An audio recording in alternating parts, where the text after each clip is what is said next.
Well, thank you so much for joining us today. Your curiosity is wonderful. And just like you, it was my own curiosity about nature that led me to working right here at SeaWorld. We receive so many questions about killer whales each and every day, from kids and grown-ups of all ages. So we've gathered those questions and put them all together right here in the Killer Whales Up Close book to share with you today. And you connect the book so that you can see everything on the big screen. So if you're ready to get started, it is my privilege to introduce you to our killer whale trainer.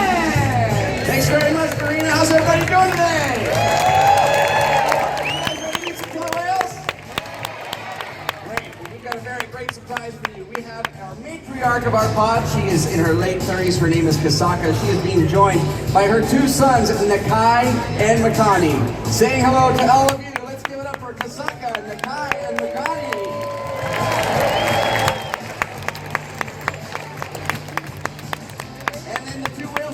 Likely find swimming with each other at all times. We have our young male, he is 13 years old, and our oldest whale here, Corky, who is 52 years old.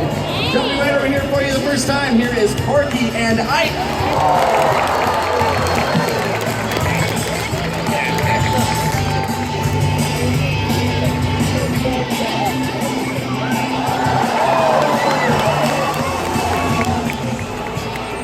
Sharon Stadium is home to 11 killer whales. Our youngest is 18 months old. Her name is Amaya, all the way up to Corky, who is 52 years old. Yeah. Now you can see just how different each whale is, but did you know that there are even bigger differences in the wild? Would you be surprised if I told you that there are actually different kinds of killer whales? Scientists refer to them as ecotypes. They live in different habitats, they have different body types, and they even pursue different kinds of food. But even though killer whale ecotypes are all different, they are still considered members of just one species, or Orca. One of the questions that we get asked all the time is, how big does a killer whale grow to be? Well, it depends on which ecotype you're talking about. It could be a 16-foot female in Iceland, or a 30-foot male in Antarctica. Let's take a closer look. The remarkable thing about killer whales, no matter which type, is that they are found throughout our global ocean, from the Arctic to the Antarctic, and literally everywhere in between. They are found in so many different habitats and depend on such a variety of marine life for survival that killer whales are more intertwined with the fate of our ocean than any other marine animal. Truly, these awesome animals are the living symbol of our ocean, representing so much more than our human species. Ladies and gentlemen, let's hear it again for killer whales!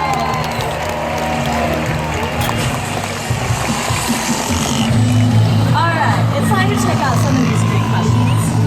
Oh, here we go. So many of you wonder about our trainers. In fact, raise your hand if any of you have ever wanted to be an animal trainer. Wow, that's a lot. Then you should meet the dedicated men and women who interact with our family of whales here every day. All right, up here on the main stage, all the way over to your left, we have Autumn, Emily, Brittany's keeping an eye on everything in the back. Once again, I'm Mike. This is also Mike, and Carly. These professionals are so passionate about what they do here every single day. And that makes me think of another one of these questions. Do the trainers talk to the whales? I'll let you answer that one, Mike. All right, Marina, yeah, we may not talk to the whales like you and I talk to each other, but we have taught them different hand signals in order for us to communicate with them. This ongoing communication helps us build strong relationships with the whales, and we use those relationships to develop strong research. Here at SeaWorld, we have a unique opportunity to conduct research about killer whales, asking important questions that can only be answered in a setting like this. So much of what we learn here is being used to help killer whales in the wild. Of course, There are other questions that can only be explored by studying whales in the ocean. By exploring questions both at SeaWorld and in the wild, our combined research gives all of us a better understanding of killer whales and the places they live. And that's what I call working together. Research flowing in both directions, from our park to the wild and back again. This way, everyone benefits. All right, it's time for another question. Oh, perfect. This individual wonders, why do whales jump? Well, I just happen to have that emoji.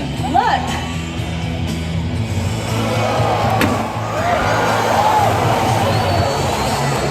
You know, killer whales communicate in a lot of different ways. Sometimes they vocalize, and sometimes they use their body. A big jump like that is called a breach.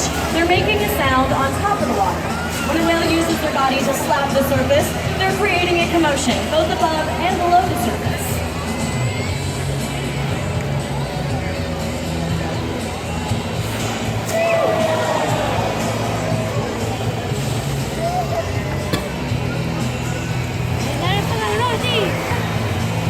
Now this could be to show a little excitement, to display a little power, or to just get the attention of other whales.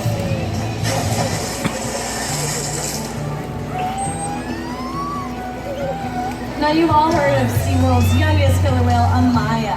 In fact, our SeaWorld social media fans actually helped us to name her. Here at SeaWorld, we've seen newborn calves rely on their mothers for everything, from the very first moments of birth. As a calf grows and gains some independence, it is looked after by other whales in the pod too.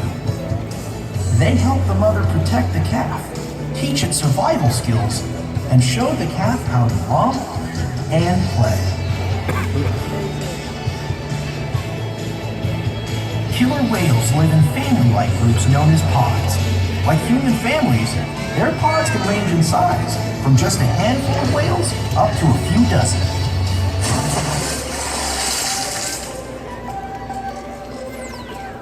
Wow, that's a lot of questions. But believe it or not, we get them here every day. We sure do. Killer whales communicate with each other using all sorts of sounds. Let's listen.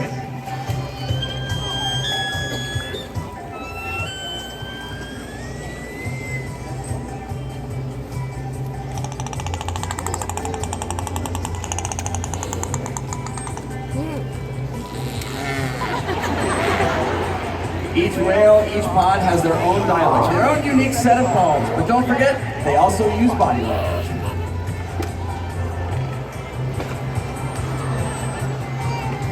Sometimes they'll even blow bubbles, or bump into each other, or scratch each other using their teeth, causing what are called rake marks. These are the multi-line marks that you may see on the skin of killer whales and dolphins. It's just one of the ways that the animals display dominance over one another during social interactions, in the wild and at SeaWorld. Now you've just seen that killer whales use vocalizations to communicate with each other, but how do we communicate with them?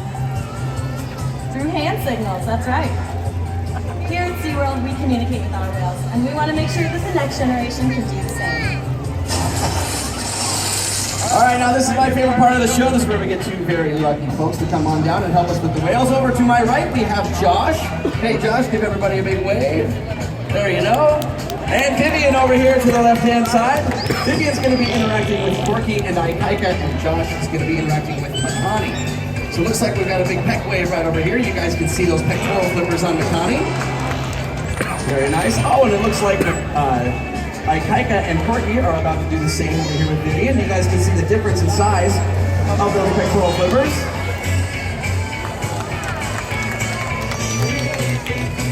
Josh gonna shoot and score. Very nice.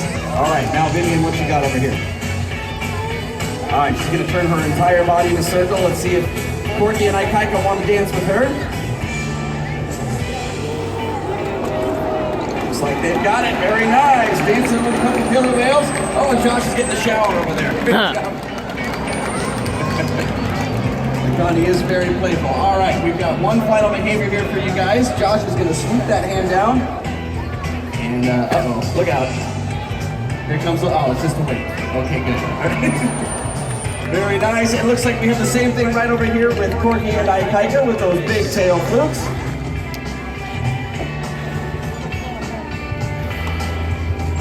no. Very nice. Good job, Vivian. All right, let's give it up for Josh and Vivian, everybody. Thank you guys very much for coming to SeaWorld today. We do have a couple whale tail necklaces for you so you can always remember your encounter with these amazing animals. One more round of applause for our volunteers, everybody.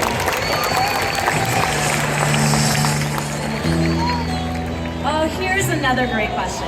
Who takes care of you, Shamu? I love this question because it lets us show you how we care for these extraordinary animals. All right, Mike, are the trainers ready? We're ready, Marina. All right, you guys are about to see the most important training we do here at SeaWorld called Husbandry. This is where the whales actually participate in their own healthcare. So you're going to see right up there on stage with Emily.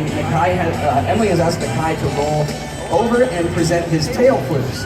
Now there's a very thick blood vein that flows through there, and our veterinarians can actually draw blood from the whales. This is going to determine their health and get a better picture of their overall health. Now the slide out behavior that you guys see in our shows, and you're about to in about 3 seconds, not only is amazing for you photographers out there, but this actually does serve a greater purpose. We have a giant scale in the back, and this actually allows us to weigh the whales weekly to make sure that they are growing properly. Now the high energy behaviors that you guys see in our show and out in the ocean not only are there because they look spectacular, but it also ensures that the whales get the proper amount of exercise that they are going to need each and every day. So it looks like Nakai is being sent right over here, over to the left-hand side of the stadium, and this is just one example of one of their high energy behaviors. Great job, Nakai. All right, Mike, I know that our guests also wonder, how much does a killer whale need to eat in order to stay healthy? Well, just like you and I, killer whales have different dietary needs. Amaya, she's our 18-month-old. She's only eating about 35 pounds of fish right now because she's still nursing from her mother. Now, her dad, Ulysses, he weighs almost 10,000 pounds. He's eating anywhere between 180 and 190 pounds of fish every single day. Now, it's important to know that no matter what happens to the whales during their day, they are going to get every single fish that they need.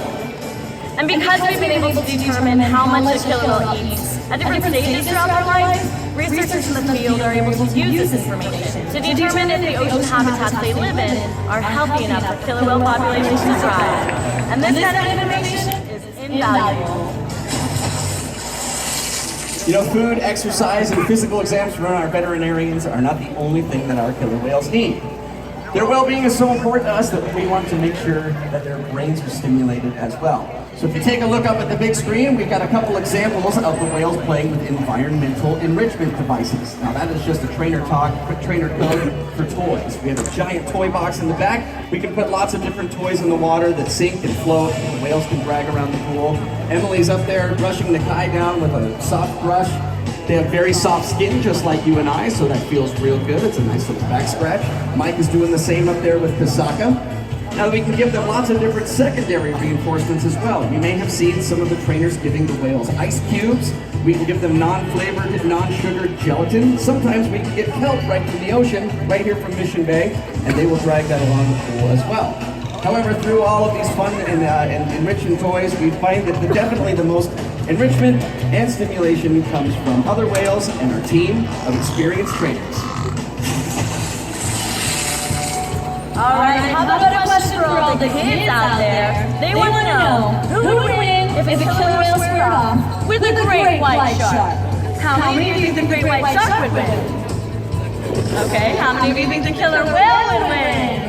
That's right, the killer whale. You see, a great white shark hunts alone, while a killer whale hunts in a pod, so it's not even a competition. In fact, killer whales have even been known to hunt a blue whale. Do you know how big a blue whale is? At over 80 feet, it is the largest animal to have ever existed on the planet. But killer whales hunt these animals because they coordinate, collaborate, and cooperate. They work together as a team to overcome challenges much bigger than themselves. And you know that we can overcome the challenges that our ocean faces if we work together like they do. If we work like killer whales, we can change the fate of our ocean and even our entire world. That's my cue. Alright, here's some more questions. These are the common ones that always come in. So here we go. First one. Why do some dorsal fins curve? This is a great question.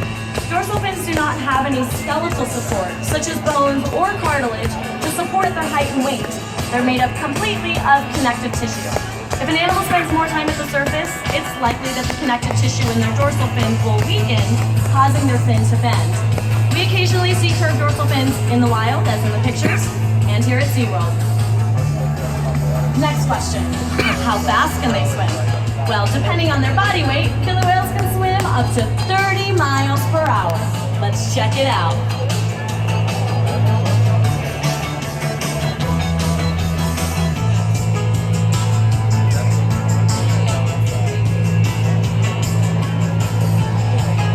There he goes.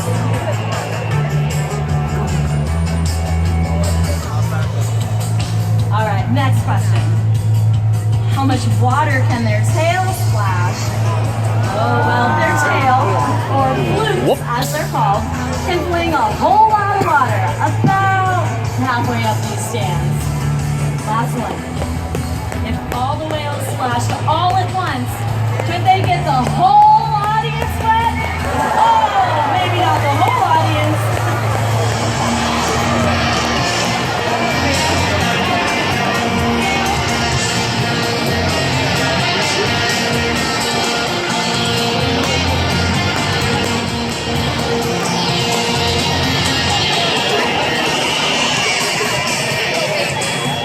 Come on, Makani.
refreshing.